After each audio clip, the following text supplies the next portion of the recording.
I've spent most of my life trying to forget what happened that winter, but no matter how much time passes, the memory always crawls back, especially at night, when everything is quiet.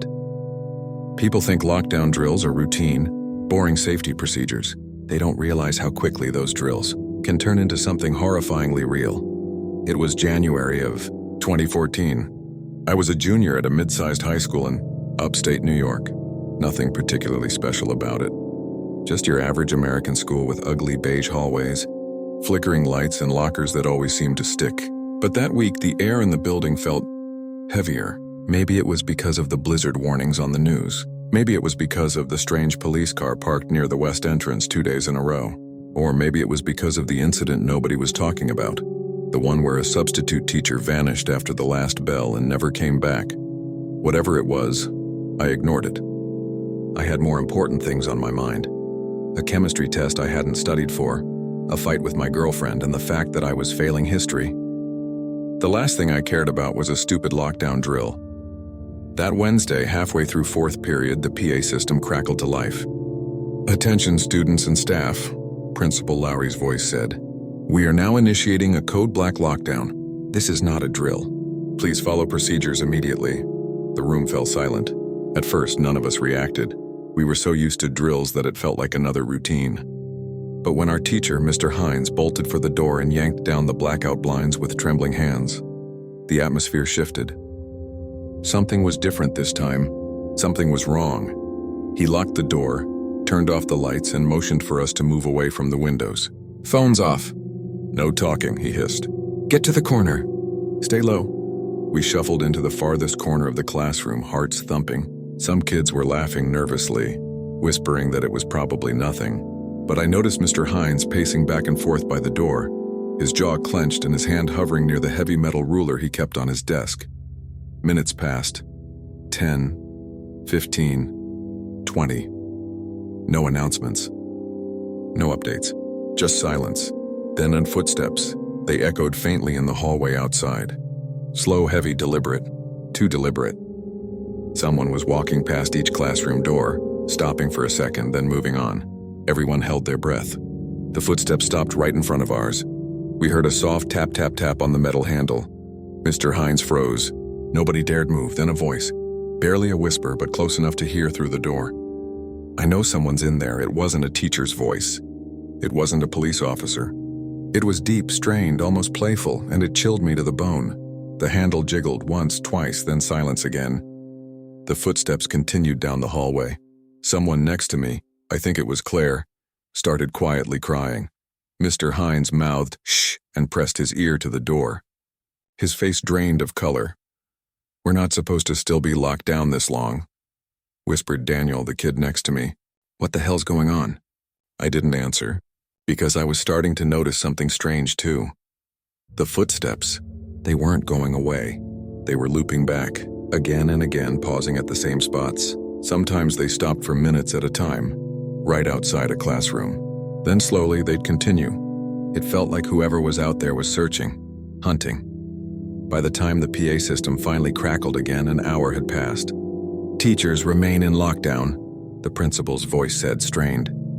"We are working with authorities. Do not open your doors for any reason." Authorities. That word made my stomach twist. We stayed hidden, motionless, for what felt like forever. It was almost 1 p.m. when we heard it, a loud bang from somewhere below us. The floor vibrated slightly, and a second later, a faint metallic screech echoed up through the vents. What was that? Someone whispered. Mr. Hines didn't answer.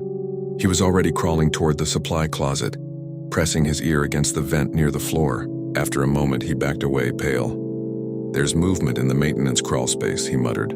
Right below us, I didn't even know there was a crawl space beneath our classroom. But once he said it, I heard it too. Faint thumps and dragging noises directly under the floor. They weren't random. They were deliberate, like someone was crawling slowly from one end to the other. A sudden clang made half the class jump. Something, or someone, had slammed against the underside of the vent. I remember the way the sound vibrated through the floor, how it seemed to come from directly beneath where I was sitting. And then came the whisper. Muffled, distorted, but definitely a voice. "Help. Everyone looked at each other in horror. Was someone trapped down there? Or was it a trap? Mr. Hines made the call to 911 himself, whispering into the phone. They told him to stay put, that SWAT was already on site and searching the building. But the sounds below us didn't stop. They grew louder, closer, faster. Then, without warning, crack. A metal vent cover near the back of the room snapped loose and clattered to the floor. Behind it was nothing but blackness. Cold air rushed out of the crawlspace, and then, fingers. Pale, dirt-covered fingers curled over the edge of the opening, gripping the floor. Someone, was trying to pull themselves out. The room exploded into screams. Mr. Hines shouted for everyone to stay back as he grabbed the metal ruler. But before he could swing it, the fingers slipped back into the darkness. The sounds retreated, crawling away. Seconds later, distant shouts echoed from the hallway.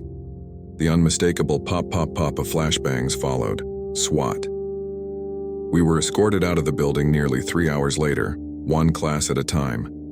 Outside, the school was swarming with police, K-9 units, and ambulances. Nobody would tell us exactly what happened, but I overheard enough.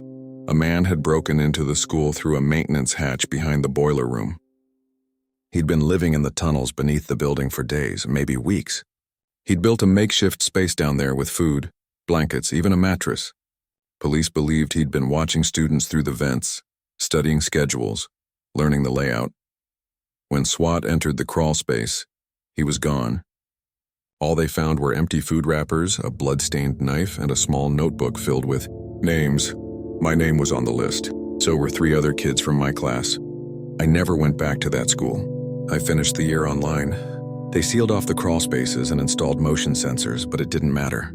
The damage was done. Because sometimes late at night I still hear those faint dragging sounds beneath my bedroom floor.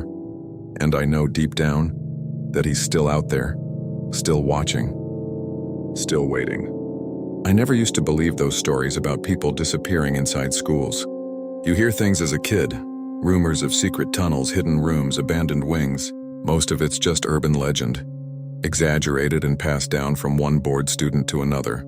At least that's what I thought.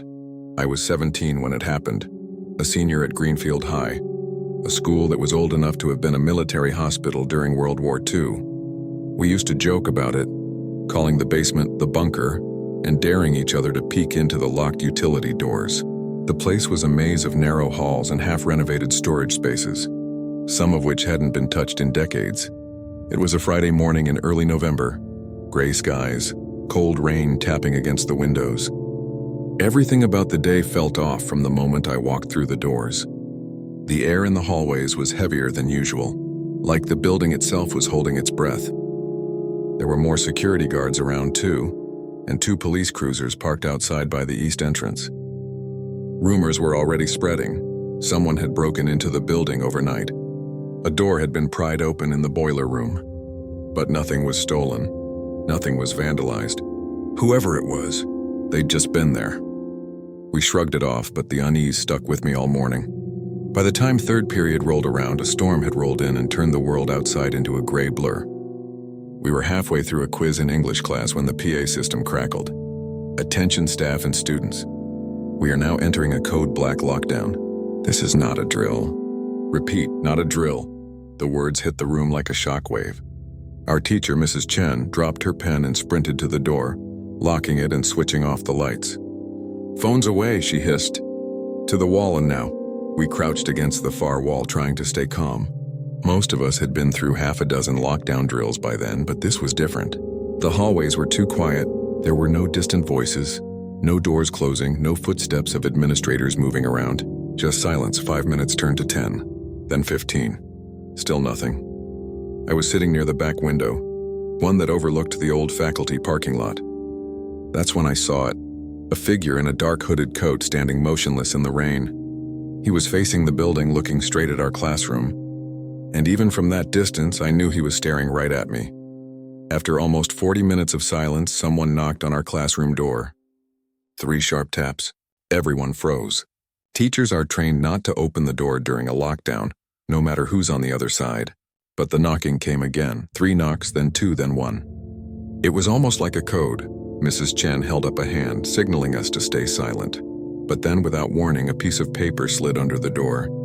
There was a single word scrawled across it in jagged handwriting: basement. A wave of confusion spread through the room. Basement, what did that mean?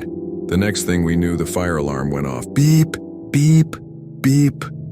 We all looked to Mrs. Chen, but she looked just as terrified as the rest of us. "Do not move," she whispered. This could be a diversion. But the fire alarm triggered something unexpected. The automatic security doors in the hallway unlocked. It was an old safety measure in case of an actual fire. A few moments later, the faint sound of running footsteps echoed through the hallway. Fast, erratic, getting closer. Then the screaming started. Someone, a girl by the sound of it, was yelling for help, her voice echoing down the hall. It was followed by a dull thud, then silence again. A few students began to sob quietly. Someone whispered a prayer. I don't know what possessed me to do it. Stupidity, maybe. But I needed to know what was going on. When Mrs. Chen turned to check the window, I slipped quietly toward the back of the classroom, where a maintenance hatch led into the old janitor's passage. It was usually locked, but this time, it wasn't. The hallway beyond was narrow and dark, lined with peeling paint and exposed pipes. It smelled like mildew and something else, something metallic. I moved carefully, following the faint red glow of the emergency lights. After about 20 feet, I came to a door I'd never seen before. It was old, older than the rest of the basement, and reinforced with rusted iron bolts. Faded letters were stenciled across it. Sub-level 3, authorized personnel only. Sub-level 3? Our school only had 2 basement levels. I hesitated, but curiosity pushed me forward. The door creaked open under my hand. What I saw on the other side didn't make sense. It was a corridor, but it didn't look like part of a school. The walls were poured concrete, the floor was cold steel, and a series of heavy doors lined the hall, each with a small grated window. The air was colder here, almost freezing, and carried a faint hum like distant machinery. And then I heard it again. Tap, tap, tap. Not footsteps this time. Knuckles, tapping on metal. Coming from behind one of the doors. I inched closer, my flashlight beam trembling. The tapping grew louder, more urgent. It was coming from door 7. Through the small grated window, I saw nothing but darkness until something moved. A pale hand pressed against the glass. Then another, and then a face. It wasn't a student. It wasn't a teacher. It wasn't anyone I recognized. The man, if he was a man, looked malnourished, his skin stretched tight over bone, his eyes sunken deep into their sockets. His hair was thin and patchy, like he'd been sick for a long time. He mouthed something at me over and over, "Get me out." I stumbled backward, heart pounding. What the hell was this place? Why was there a person locked in a cell beneath our school? Before I could react, the fire alarm suddenly stopped. The entire corridor plunged into silence. And then the tapping started again, not from the cell, but from behind me. I turned around just in time to see a second door, one that had been slightly ajar, swing open. Inside was another cell, but this one was empty. The restraints on the wall were broken, the floor covered in deep scratch marks, as if someone, or something, had tried to claw its way out. Then I saw it, at the end of the hall. A figure hunched and twitching, its head jerking violently with every step. It moved in short, sudden bursts like a glitching video, and it was coming straight for me. I ran. I don't remember how I made it back into the main hallway. I remember the echo of my shoes slapping the floor, the metallic taste of fear in my mouth, the distorted scream echoing behind me. I burst into the nearest stairwell and climbed until my legs gave out. When I reached the main floor, I collapsed against the wall. And that's when I heard it. Gunshots. 3, maybe 4. Then shouting. Then silence. Within minutes, SWAT was swarming the building. Students were escorted out, teachers questioned, classrooms searched. I was pulled aside by 2 detectives who demanded to know how I ended up in the sub-level. I told them everything. They looked at each other, not with surprise, but with something else. Recognition. Days later, the school announced that the lockdown had been triggered by a trespasser in a restricted area. They said no students were harmed. They said the situation was under control, but I knew they were lying. Because 2 things happened that they never reported publicly. Maintenance crews sealed off the basement permanently, New concrete walls, welded steel doors. Gone, like it never existed. The man I saw behind door 7, he vanished. No arrest record, no hospital transfer, no trace. And here's the part that still keeps me up at night. A week after the incident, I received a package in the mail. No return address. Inside was a small metal tag, the kind used for prisoner IDs, and with 2 words etched into it. Subject 7. I graduated and left Greenfield behind, but the nightmares never stopped. Sometimes I wake in the middle of the night certain that I can hear that tapping, soft, deliberate, just beneath the floorboards. And sometimes I swear I hear a voice with it, whispering the same 2 words I saw on that tag. Get me out. I never found out what was really happening beneath that school, whether it was an abandoned government experiment, a secret holding facility, or something worse. But one thing is certain, that sublevel was never supposed to be opened. And whatever they were keeping down there, it wasn't human anymore. I never planned to break into anyone's house, but when the lockdown dragged into its 3rd month and desperation started to gnaw at my sanity, I convinced myself I wasn't really doing anything wrong. It started small. Petty theft from porches, packages I'd watched sit unclaimed for days. Then it was sneaking into garages for scrap metal, tools, anything I could sell online. My job was gone, my savings dried up, and my landlord didn't care that I was behind on rent. I told myself I was surviving. That's what people do when the world shuts down. They survive. The last house I ever broke into was 312 Birch Street. A dull 2-story colonial on a quiet road, nothing remarkable about it. The blinds were always drawn, the lawn overgrown, the mailbox perpetually empty. I assumed no one was home. I couldn't have been more wrong. I went in at night as I always did. It was raining hard, the streetlights barely cutting through the fog, and I'd parked 2 blocks away to avoid cameras. The back window was already cracked and lucky break, and I slipped inside without much noise. The house was silent. Too silent. No hum of a fridge, no ticking clock, no TV in the background. I moved carefully through the kitchen, checking drawers and cabinets. All empty.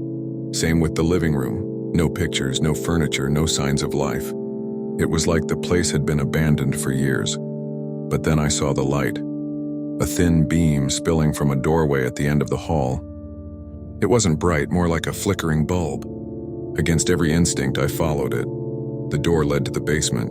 I remember standing at the top of those stairs, listening. Nothing. Just the faint buzz of that light and the rhythmic thud of water dripping somewhere below. My heartbeat was loud in my ears. I told myself there might be tools down there, maybe something valuable. Halfway down, I smelled it.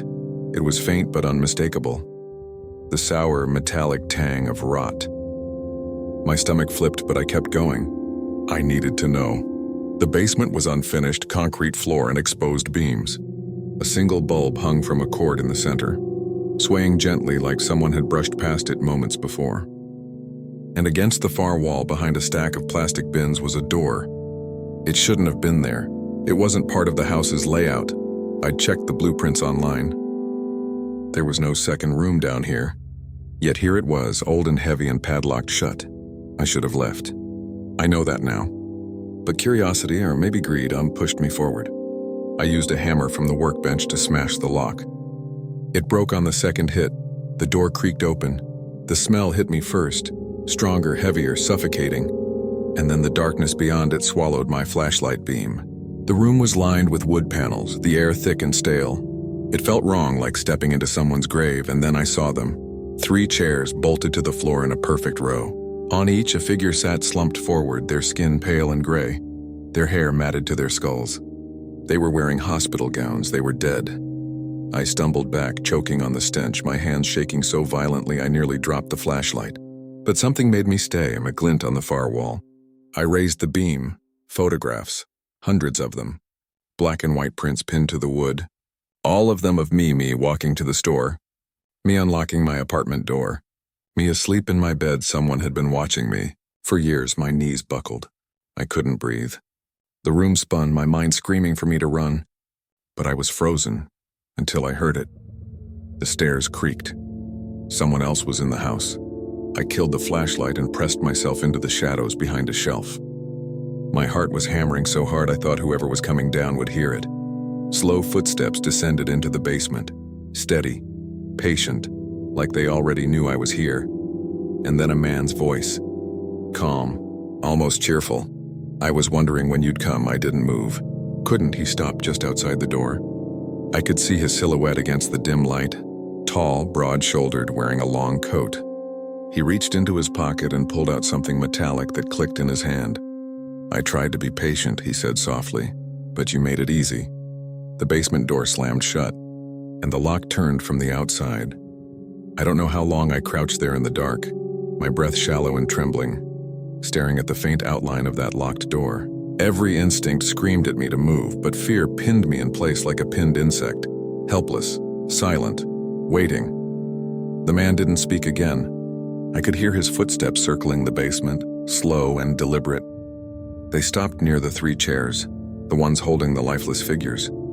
There was a sound like fabric brushing against fabric, and then a quiet sigh.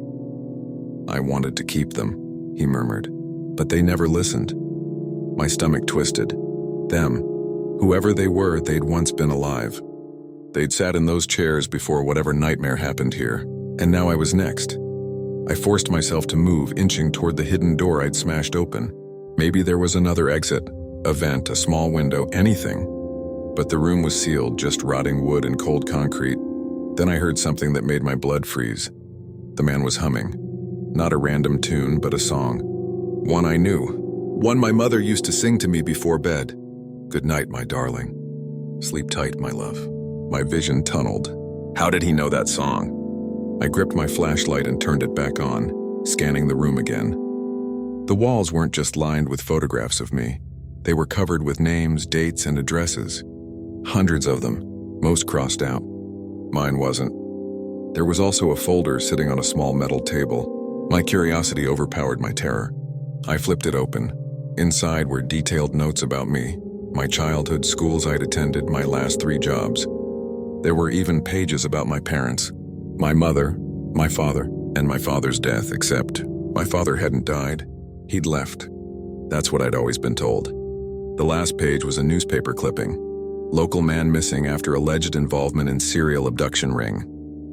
The man's mugshot stared back at me. My father, and below the article, scrawled in messy handwriting, "The sun always returns." The basement door creaked open. I dropped the folder and bolted toward the back wall, searching blindly for anything, a tool, a weapon, a way out. I grabbed a rusted metal pipe from the ground just as the man stepped into the hidden room. He was older than I expected. Gray hair, deep wrinkles, but his eyes, sharp, bright, and horrifyingly familiar. "Hello, Daniel," he said. The pipe slipped from my hands. "No, 31 years, he sighed. "I've been patient." "You're lying," I whispered. "My father's dead," he smiled faintly. "Dead to your mother, maybe. But I never stopped watching. Not once." I stumbled backward, tripping over one of the bolted chairs. My head slammed into the floor, stars bursting across my vision. By the time I blinked them away, he was standing over me. "Why?" I rasped. "Because you have his blood," he said, "and blood always finds its way home." He raised something above his head, a syringe glinting under the weak light. I swung the pipe wildly, catching him in the shoulder. He hissed and staggered back, dropping the needle. I scrambled to my feet and sprinted for the door. It was locked. From the outside, I slammed against it again and again, wood splintering but refusing to give. Behind me, his footsteps were slow, measured. "You don't understand, Daniel," he called. "The world forgot me. The world erased me, but I built something here, a legacy. And you're the final piece." I turned. He was holding a gun now. Small, black, steady. "Sit in the chair," he said. "No, sit, or I'll make you." Every muscle screamed to fight, but I knew one pull of that trigger and it would be over. My options were gone. Slowly, trembling, I lowered myself into the nearest chair. He stepped forward and tightened the leather straps around my wrists and ankles. "You don't have to do this," I whispered. "Oh, but I do." His voice softened. "Because once the world opens again, once they all come back outside, and they'll need a story. They'll need someone to find. And when they do, they'll find you here, surrounded by the bodies of the ones who disappeared. They'll call you the monster." My heart stopped. "You're going to frame me?" "Not going to," he said. "Already have." That's when I saw the camera. Mounted high in the corner, red light blinking, recording. Every moment, every second, You broke into my home. You killed them. You left evidence, fingerprints, hair, blood. All of it. I thrashed against the straps, screaming until my throat tore. He just watched, his face eerily calm. Good night, my darling. He hummed again as he turned and walked toward the stairs. Sleep tight, my love. The basement door closed. The lock clicked, and for the first time since I was a child, I cried. It's been 17 days since then. At least I think it has. There's no light down here, no way to tell time. The bodies are still in the chairs next to me. The camera's still blinking. And sometimes, late at night, I hear footsteps above me. I don't know if anyone's looking for me. I don't know if anyone even cares. But I know one thing now. One truth I wish I'd never learned. Some secrets aren't meant to be uncovered, and some fathers should stay buried forever.